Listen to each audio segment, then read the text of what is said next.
청취자 여러분, 안녕하세요. 오늘은 조금 무거울 수도 있지만 우리 사회의 한 단면을 보여주는 중요한 이야기를 해볼까 합니다. 저희 손에 지금 한 개인의 파산 절차에 대한 보고서가 있는데요. 서울회생법원에 제출된 제1회 채권자 집회 보고서입니다. 네, 맞습니다. 물론 이제 개인정보 때문에 채무자 성함은 000, 사건 번호도 2024 하단 이런 식으로 다 익명 처리했습니다. 네, 그건 기본이죠. 이 자료를 보면서 한 사람이 어떻게 파산에 이르게 되는지, 또 그 과정에서 파산 관제인이라는 분이 어떤 역할을 하는지 좀 깊이 들여다보겠습니다. 네, 이 파산관제인이라는 역할이 사실 굉장히 중요합니다. 법원이 선임해서요, 채무자의 재산을 이제 정확히 파악하고 관리하고 또 가능한 범위 안에서 채권자들한테 공평하게 이걸 나눠주고 또 면책을 해줄 만한 사유가 있는지 이런 걸 조사하는 핵심 역할을 하거든요. 그렇군요. 그럼 이 보고서가 그 관제인의 공식적인 조사 결과와 의견인 셈이네요? 바로 그거죠. 사건의 핵심 내용을 파악하는 데 아주 중요한 문서입니다. 자, 그럼 보고서 내용을 좀 볼까요? 채무자 000은 45세 남성분이시고 고등학교 졸업하셨고 현재는 직업이 없으신 상태네요. 네, 맞습니다.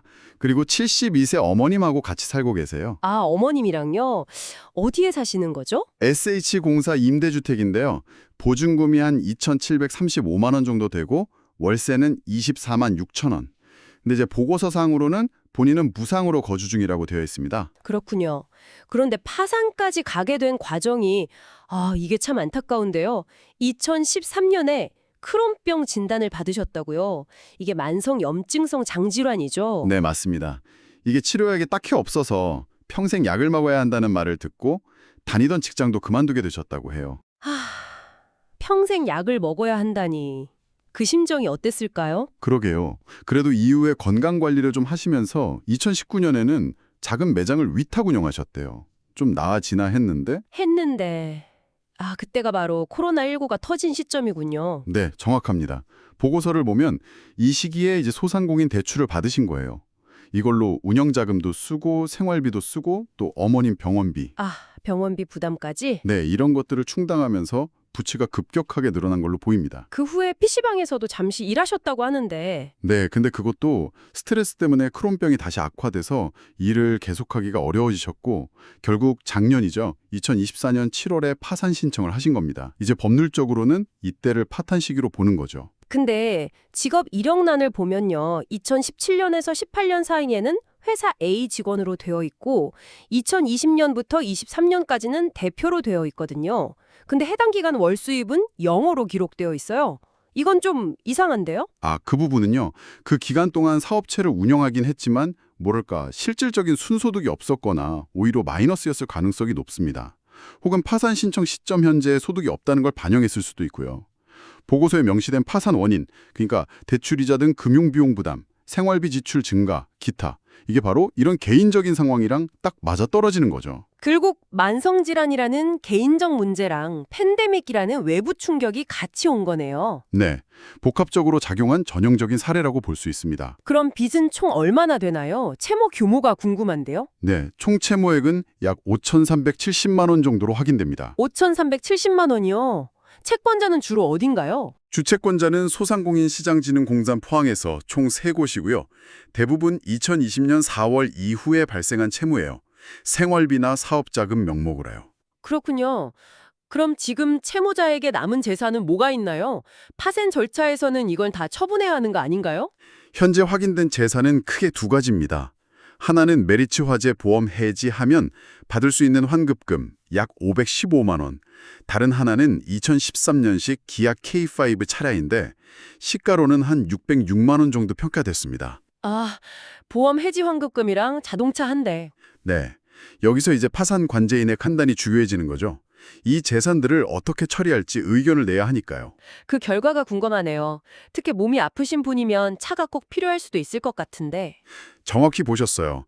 파산 관제인이 이 두 가지 재산을 모두 환가 포기 재산으로 분류했습니다. 환가 포기요? 그게 무슨 뜻이죠? 쉽게 말해 채권자들한테 나눠주기 위해서 이걸 팔지 말자는 의견을 낸 겁니다. 팔지 말자고요? 왜죠? 보험금 같은 경우는요, 법적으로 압류할 수 없는 최저 생계 보장 성격의 금액이 있거든요. 그걸 제외하고 실제로 환수 가능한 금액이 한 365만 원 정도예요. 비교적 소액이죠. 그리고 무엇보다 채무자의 크론병이라는 건강 상태를 고려한 걸로 보입니다. 그럼 차량은요? 시가가 600만 원 정도면 아주 적은 돈은 아니잖아요. 네, 그것도 맞는데요.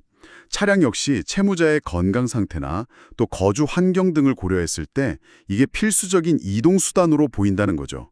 그리고 차량 가액 자체가 뭐 아주 고가는 아니라는 점, 이런 것들을 종합적으로 판단한 것으로 보입니다. 아, 그러니까 법이 단순히 빚만 청산하는 게 아니라 그 사람이 최소한의 생활을 유지하고 다시 일어설 기반은 남겨두려는 거군요. 그렇죠. 채권 회수랑 채무자의 재기 가능성 사이에서 균형점을 찾는 거죠. 이 환과 포기 결정이 바로 그런 고민의 결과라고 할 수 있습니다. 그렇군요. 재산 문제 말고 다른 점들은 없었나요?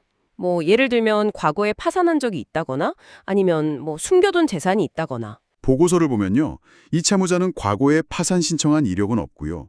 이혼 경력도 없어서 재산 분할 문제 같은 것도 해당 사항이 없습니다. 부모님이나 자녀 명의로 된 특별한 재산도 발견되지 않았고요. 부친은 1992년에 돌아가셨고 상속 재산도 없었다고 합니다. 그리고 중요한 건 채권자들 쪽에서도 별다른 이의 제기를 하지 않았다는 점이에요. 아, 채권자들도 이의가 없었다. 네. 그럼 이런 모든 상황을 종합해서 파산관제인이 내린 최종 결론은 뭔가요? 크게 두 가지 핵심 의견을 제시했습니다. 첫째는 채무자에게 채권자들에게 배당, 그러니까 나눠줄 만한 재산이 거의 없다는 거예요. 그래서 굳이 복잡한 청산 절차를 계속 진행할 실익이 없으니 파산 절차는 여기서 폐지하는 게 좋겠다. 이게 첫 번째 의견이고요. 절차를 종결시킨다. 네, 그렇죠. 실질적인 청산 없이 마무리하는 거죠. 그리고 두 번째는 면책에 관한 건데요. 채무자가 빚을 갚지 못하게 된 과정이나 재산 상태 같은 걸 다 봤을 때 뭐 낭비가 심했다거나 사기를 쳤다거나 하는 그런 면책을 허가해주지 않을 만한 특별한 사유가 보이지 않는다는 겁니다. 면책 불허가 사유가 없다. 네, 그래서 법에서 정한 면책 불허가 사유가 없으니까 채무자에게 경제적으로 다시 일어설 기회를 주는 것이 맞다.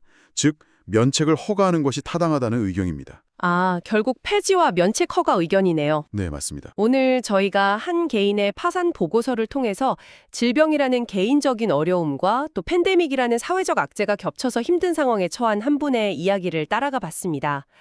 그리고 그 과정에서 법 제도가 어떻게 작동하는지, 특히 파산관제인이라는 분의 역할이 상당히 구체적으로 다가왔네요.